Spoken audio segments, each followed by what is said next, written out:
name is Jane. Jane, okay. I'll repeat it for her. Go ahead.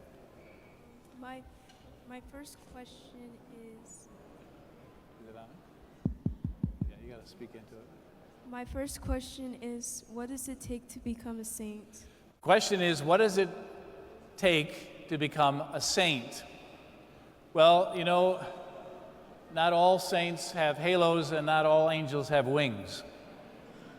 And so to have the title, the official title, saint, you have to be canonized by the church, by the Holy Father. And there's various steps that are taken by the church to investigate the holiness of the person, the devotion that people have of this person, what was their life like, what was their relationship with Christ, and then there's a miracle that must take place. If they haven't been martyred, that's a miracle in itself, to be martyred for the faith. But if you are not martyred, but just a holy person, and demonstrated that in the way you lived your life, if people saw that and knew that about you and they began to pray through your intercession, through their intercession for you, for something you bring to prayer, and a miracle happens as a result of it, the church investigates it, whether it's medical or psychological or whatever it might be, whatever change took place, the church takes a great deal of time and effort to make sure that it really is unexplainable any other way. And so the first miracle would, if it was accepted by the church, they would become beatified, blessed. And then another miracle needs to take place in order for them to be canonized. And so typically there's two miracles, and both these saints had two miracles attributed to them. And as a result, even though it wasn't that long ago that Carlo died, 2006, what is that, 19 years ago, two miracles have been attributed to his intercession, and today he was canonized by the Pope in Rome as a saint. And so that's about as best as I can say it. But thank you for the question, Jane. Mm-hmm. Thank you. But as I said, not all saints have halos. And so there's a lot of saints that are up in heaven that we don't even know about. Some of our relatives. But the ones that we do know about are the ones that we know publicly. And so they become part of the canon of saints in the church. But there's a lot more up there because of people like you who continue to strive to become holy in your own life, in your own vocation. So thank you, Jane. Okay.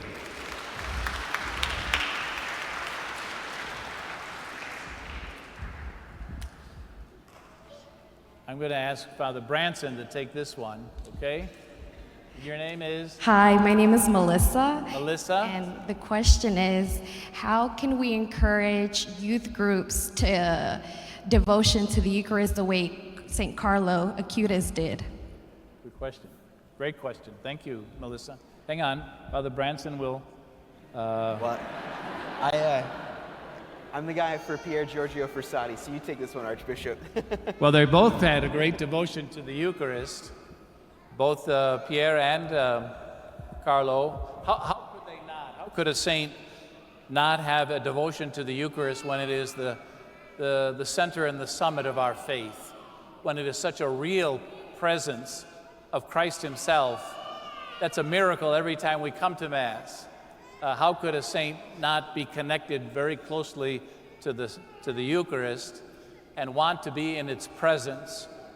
And so adoration outside of Mass is a wonderful way for Catholics to continue a devotion to the Eucharist, to have silent prayer and conversation and an encounter with Christ. And so the more we become like Christ, the more we're with Christ, the more grace we receive and the holier we become. So you can't go wrong by coming to Mass as often as you can and to develop a real personal devotion to the great gift of the Eucharist. Great question. Thank you. You're welcome.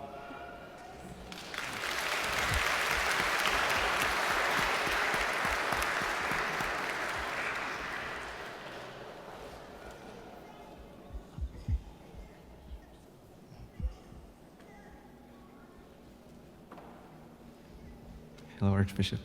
Hello, Chewy. Hi, sweetie. How are you? I'm Jesus, Chuy, Angie, Angelica, Nice and loud. and Alondra, our daughter. So with the canonization, how will that help us, the young, new generations that are getting married? Well, the new young couples that are young, married with all the saints, like Carlo Acutis and Pier. How will that impact us, or how can we pray for him as a family? Yeah, it's a good question. I think first of all, this recognition that none of us live this alone, that we're meant to live our vocations together. I think Pier Giorgio Frassati was a man of immense friendship, and he also had so many support from his community. He was a lay Dominican, Society of St. Vincent de Paul, all of these things. But I think especially in the modern world, we try to live things as if we are alone, even an individual family unit. And the reality is we were never meant to live these things alone. We're made for communion. And in fact, even of the previous question about what does it mean to be a saint, when St. Luigi Giussani says what the saint is pursuing is not necessarily perfection. What they want is not necessarily perfection, but they want Christ himself. That's what they want, is Christ, is to be with him. And that answers and solidifies everything else. And so I think part of even the gift of the saints is, one, this recognition that I don't live this alone, that I actually need others, that I am made for a community. And especially as a family unit, to live life with other families and to ask the questions and to help each other, to be able to go to Mass and to pray together, to get creative in all of the wildness of the modern life. Pier Giorgio was a man of immense creativity. When he wanted to go to daily Mass in the morning, he tied a rope to his arm and had it out the window so that the gardener could yank on his arm to wake him up to go to 6 a.m. early morning Mass. And then he would help the gardener. And so this thing of actually helping each other through creativity in saying yes to the Lord and asking the questions together. But I think one of the great signs of the saints, and even us having them as intercessors and examples, is that we're not meant to live this alone. And families especially have to help each other, and they need to share honestly their needs and struggles with the church and live life within the church and not in isolation. Thank you, Father. Family life, as you know, is known as the domestic church. It's the church at home, and that's where vocations to the priesthood, to religious life, to the lay ministry, that's where those vocations come from, is the domestic church, your home. Our parents are our first teachers and our best teachers in the ways of the faith. And so the home life, especially those early years, you come to know Jesus personally, and you'll grow in love and relationship and friendship, as Father Branson said, with Christ, and he'll walk with you. You'll know he's present with you. You'll never be alone. God, Father, Son, and Holy Spirit will always be with you, always. Even when you feel alone at night, or when there's no one to play with, you still have the presence of God with you at all times. Okay, so never be afraid. Great questions. Thank you.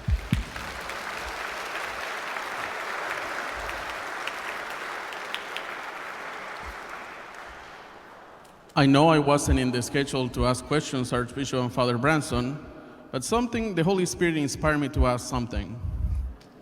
Sometimes it's not that good, but Archbishop, you as an Archbishop, I had witnessed you conferring the sacrament of confirmation to the youth of this diocese. how do you think is going to impact the life of Pier Giorgio and the life of St. Carlo Acutis in the young of this archdiocese? And a question for Father Branson, that is at the Georgia Tech Catholic Center. Have you seen an impact of the lives of these two young saints in the life of the young students at your Catholic Center? Okay, first, confirmation. Confirmation is one of the 7 sacraments, and it is a sacrament that gives grace like all the sacraments do. Grace is a greater share in God's life. The more grace we have, the more godlike we become. So confirmation is the conclusion of the period of initiation between baptism and confirmation. After confirmation, you are a full member of the church with all of its privileges and all of its responsibilities. And so it's really a sacrament of initiation that comes to a flower, comes to an awareness of what it means to be a disciple of Jesus Christ. So confirmation is a very important sacrament. I love doing them. I love being with you for confirmations. You give me life, you give me hope, and you make me laugh. So I enjoy being with you for confirmation. So those of you who are preparing for confirmation or down the line you will be, I look forward to celebrating that sacrament with you. So grace is the fuel that keeps us strong and brings us closer and closer as disciples of Christ, and that's what we're called to be. Grace.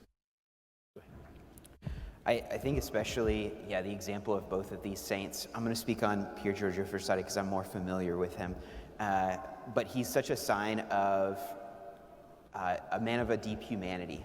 That he was, I think a lot of people have an idea of religiosity that almost like you have to turn your humanity off and head in the clouds. And that's really not true, because the way God saved us is by becoming man.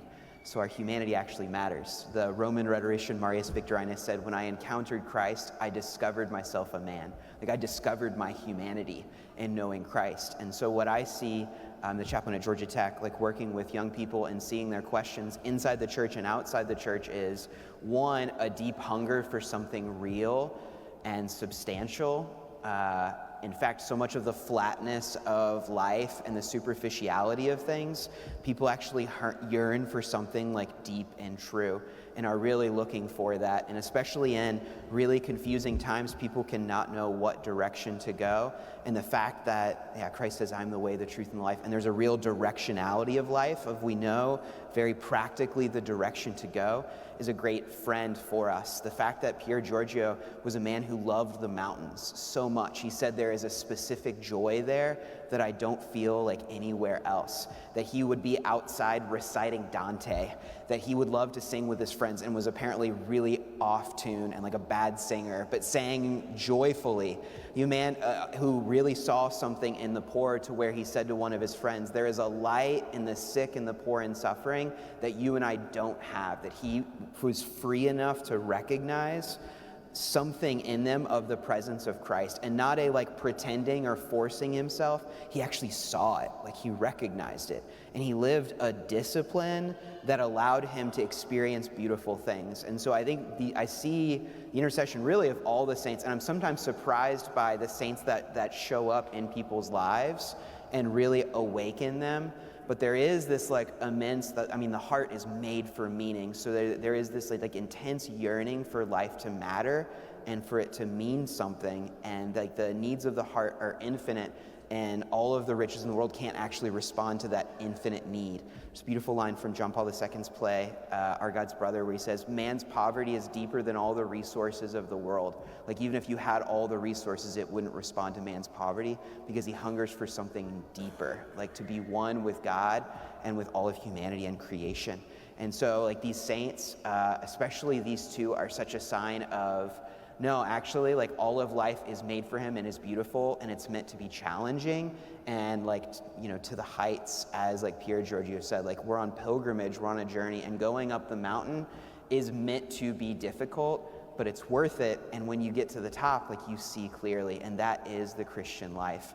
And so, yeah, I think following what these saints were looking at and recognizing the call that I'm not meant to shut down my humanity, but actually I'm meant to live the full breadth of like all of my humanity because God became man. One last question, because the Archbishop and Father Branson Father Branson has Mass at the center in an hour. So one last question and we finished.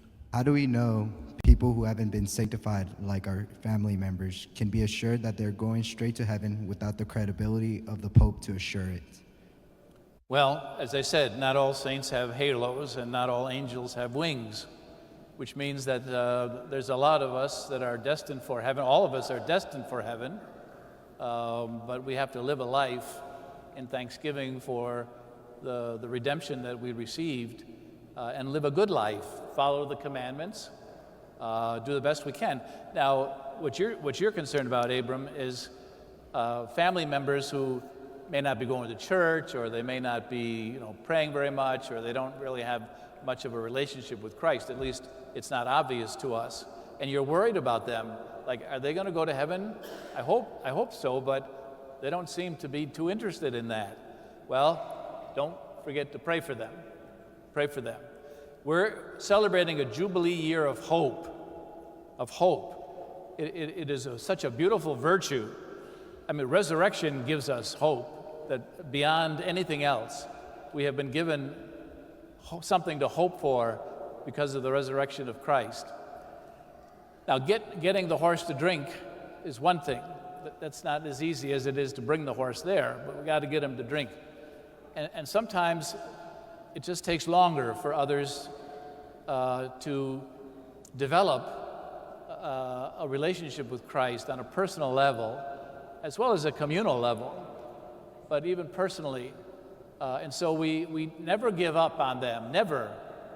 And I hear parents often say, or grandparents, my kids went to Catholic school, we took them to Mass every Sunday, and they're not going to church now. And they're worried about the welfare of their children, and rightly so. So they should never stop being, first of all, good Catholics themselves, because that example will stay with their children and grandchildren. So be authentic and strong in your own faith. It will continue to rub off on your children, even though they may not recognize it or right away. But never give up, never give up, because God doesn't. He's known in poetry as the hound of heaven. He hounds you, he wants you, and he'll do everything he can to catch you to get to heaven. But sometimes we fight it by what the world has to offer. It's a very difficult time we're living in. There's a lot of distractions, as I said during the Mass, that want us to turn away from Christ or those things that are good and holy. And so we have to continue to try to preserve those virtues in our own lifestyle and in bringing up our children and grandchildren as best as we can. But the rest of it is up to them. They have to take responsibility for themselves. And hopefully at some point in their life, there'll be an awakening, something will click, and they'll come back to the Lord, and he will greet them on their last day. That's our hope and prayer, and we should never give up on them. Yeah, if I can say something very quickly of... Thanks, Abram. Just to build upon what the Archbishop has already really beautifully said of, one, the fact that God is working in the life of every human being and he loves them more than I do. So the interesting question is, what is he doing? But I also think a lot of the paralytic carried by his four friends, and this fact of people being carried to Christ, and that some people are called actually to be carried. And I think especially one of the fascinating things, Pier Giorgio Frassati had a really complicated family life. His parents did not understand him. His father was agnostic, founder, editor-in-chief of this newspaper, and became a senator and then an ambassador, but he didn't really understand his son, and neither did his mother. And Frassati was perpetually late to things because he was always selling his bus or train ticket and then running to the places. And so he was always late because of his serving the poor. And his parents were always like, we do not understand him. And one of the painful things of his life was his like deep yearning for like his parents to know Christ. It was one of the deep yearnings. And even towards the end of his life, his parents were getting separated and he was trying to do everything possible in front of that really painful situation. And after he died, he didn't really live to see the resolution of these things. And after he died, thousands went to his funeral and crowded around the body. And the parents saw like the fruit of their son's yes, to where the father Alfredo wrote like, my son is a saint, like there's no question about it. So part of what we're called to do is one, like trust in the goodness of God while respecting human freedom, but also like I am called to say yes.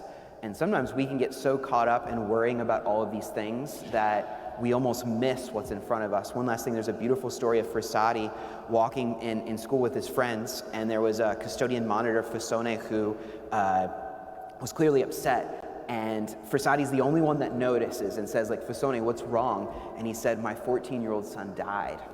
And Frassati stayed with him and comforted him. And everybody else is concerned with all the bigger things going on in the world, but the actual man in need, it's Frassati who sees because he loves Christ. And 1 year later, Frassati sees him and says, it is the anniversary of your son's death. Like, I remembered him in communion today.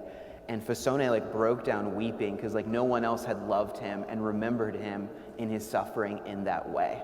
And so in all of the like kind of, especially in all the complexity of the world, we can always think of these big lofty things, but it's the man who sees clearly because he knows Christ that makes the difference and allows other people to say yes.